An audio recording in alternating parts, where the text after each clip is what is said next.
ہمارے channel Urdu moral story میں خوش آمدید۔ ہمارے چینل سے روزانہ آپ کو سچی اسلامی کہانیاں سنائی جاتی ہیں۔ ان کہانیوں میں کوئی نہ کوئی ایسا سبق چھپا ہوتا ہے جو آپ کی زندگی سنوار سکتا ہے۔ آج کا واقعہ بھی ایسا ہی ہے۔ چلیے سنتے ہیں آج کی کہانی۔ کہتے ہیں کہ روم کے ایک جنگجو بہادر نے حضرت عمر رضی اللہ عنہ کے زمانے میں مسلمانوں کی ایک جماعت کو قید کر لیا اور شاہ روم سے بیان کیا کہ مسلمانوں میں ایک شخص نہایت طاقتور قسم کا انسان ہے جسے دیکھ کر اس سے خوف آتا ہے۔ بادشاہ نے جب یہ بات سنی تو اس شخص کو دیکھنے کے لیے طلب کیا۔ اس زمانے کے دستور کے مطابق شاہ روم کے سامنے ایک زنجیر لگی ہوئی تھی جس کے باہر آنے والے کو بادشاہ کے سامنے جھک کر آنا پڑتا۔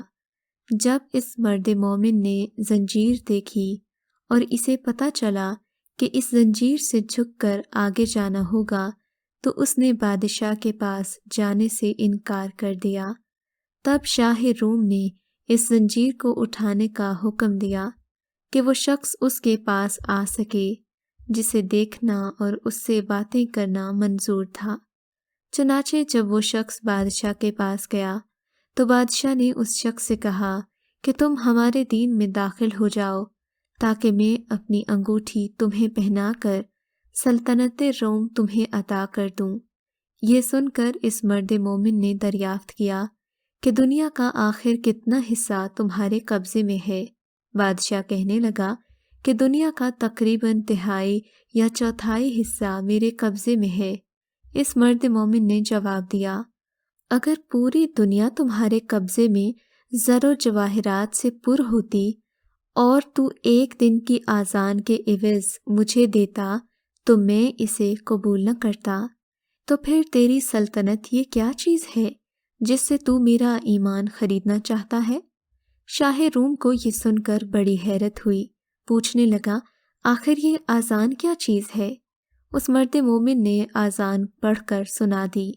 آذان کا ایک ہی کلمہ سن کر روم کا بادشاہ یہ سمجھ گیا کہ اس شخص کے دل میں حضرت محمد کی محبت سما چکی ہے، اب اس طرح کام نہیں چلے گا۔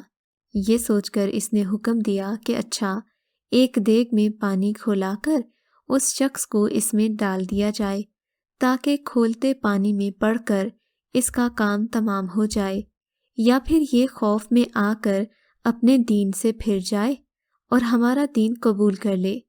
اس کے حکم کی تعمیل کی گئی اور جب مرد مومن کو دیگ میں ڈالا گیا تو وہ بسم اللہ پڑھ کر داخل ہوا اور حکم الہی کی برکت سے دوسری جانب سے باہر آ گیا۔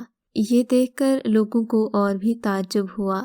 اس کے بعد بادشاہ نے حکم دیا کہ ایک اندھیری کوٹری میں اسے بند کر دیا جائے اور 40 دن تک سوائے خنزیر اور شراب کے کوئی چیز اس کوٹری میں نہ ڈالی جائے۔ چنانچہ اس حکم کی بھی تعمیل کی گئی۔ جب 40 روز کے بعد کوٹری کھولی گئی تو لوگوں نے دیکھا کہ جو کچھ اس میں ڈالا گیا اس میں سے اس مسلمان نے کچھ بھی نہ کھایا۔ جب اس سے پوچھا کہ تم نے اس میں سے کیوں نہیں کچھ کھایا؟ وہ مرد مومن کہنے لگا، اگر میں اس میں سے کچھ کھا لیتا تو تمہیں خوشی ہوتی، میرا مقصد تو تمہیں غصہ دلانا ہے۔ اب بادشاہ اس سے کہنے لگا کہ اچھا، اگر تم مجھے سجدہ کر لو تو میں تمہیں اور تمہارے ساتھیوں کو چھوڑ دوں گا۔ یہ سن کر مرد مومن نے جواب دیا کہ میں اللہ کے سوا کسی کو سجدہ نہیں کرتا۔ اس کے بعد شاہ روم نے کہا کہ اچھا، چلو میرا ہاتھ چوم لو، میں تمہیں اور تمہارے ساتھیوں کو رہا کر دوں۔ مرد مومن نے جواب دیا کہ ہاتھ کا بوسہ دینا صرف باپ، سلطان عادل اور استاد کے لیے جائز ہے، دوسرے کے لیے نہیں۔ پھر شاہ روم نے کہا، اچھا، میری پیشانی کو بوسہ دے دو۔ اس مرد مومن نے کہا کہ ہاں، یہ ایک شرط کے ساتھ ممکن ہے۔ بادشاہ نے کہا، جیسے تمہیں منظور ہو۔ پس مرد مومن نے اپنی آستین اس کی پیشانی پر رکھی اور اسے چوم لیا، اس نیت سے کہ میں اس آستین کو بوسہ دے رہا ہوں۔ اس کے بعد بادشاہ نے اس مرد مومن کو اس کے ساتھیوں کے ساتھ بہت سارا مال دے کر رہا کر دیا اور حضرت عمر رضی اللہ عنہ کو خط لکھا کہ اگر یہ شخص ہمارے شہر میں ہمارے دین پر ہوتا تو ہم اس کی پرستش کیا کرتے۔ خیر وہ شخص جب حضرت عمر رضی اللہ عنہ کے پاس حاضر ہوا تو آپ نے اسے حکم دیا کہ جو مال تمہیں روم کے بادشاہ نے دیا ہے اس میں سے سب کے لیے حصہ مختص کرو، کیونکہ اس پر سبھی کا حق ہے۔ حضرت عمر کی یہ بات سن کر اس نے ان کے حکم کی تعمیل کی اور جو عطیہ یا نذرانہ اسے روم کے بادشاہ نے دیا تھا اسے سب لوگوں میں بانٹ دیا۔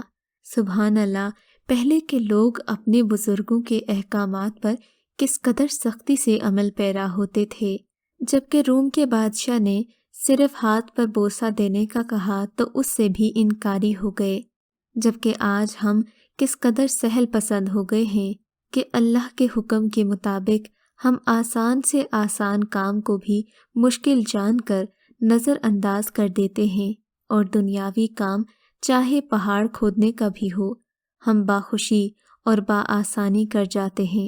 اللہ ہم سب کو اپنی رضا میں راضی رہنے کی توفیق عطا فرمائے، آمین ثم آمین۔